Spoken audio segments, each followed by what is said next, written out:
அனைவருக்கும் தமிழ் வணக்கம். நான் உங்கள் வனசெல்வி அரவிந்தன். தினம் ஒரு திருக்குறள் 25வது அதிகாரம் அருளுடைமை 250வது திருக்குறள்.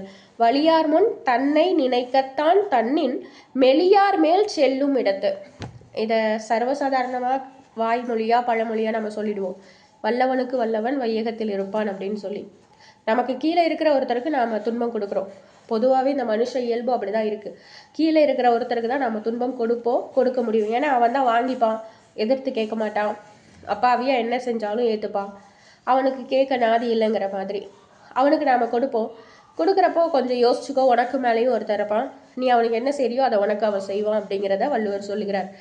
ஆக எல்லா மனிதர்களையும் மனிதர்களாக மட்டும்தான் பார்க்கணும். அவர்களுடைய படிப்பு என்னவாக வேண்டாலும் இருக்கலாம், அவர்களுடைய பதவி, அவர்களுடைய பொறுப்பு, அதெல்லாம் ரெண்டாவது தான். முதல்ல நாம் எல்லாரும் மனிதர்கள், எல்லாருக்கும் அதே உணவு தான், அதே ரத்தம் தான், அதே உணர்வு தான், அதே மனம் தான், அதே அறிவு தான். நமக்கு கீழே ஒருத்தவங்க கஷ்டப்படுறாங்கன்னா முடிஞ்சால் உதவி செய்யலாம், அப்படி இல்லை அப்படின்னா விலகி போயிடலாமே தவிர்த்து ஒருவரை நாம் மனமாற துன்புறுத்தினோம் ஆனால் அதற்கான பலன் நிச்சயம் கிடைக்கும், இரட்டிப்பாக கூட கிடைக்கும். நன்றி, வணக்கம். மீண்டும் சந்திக்கலாம்.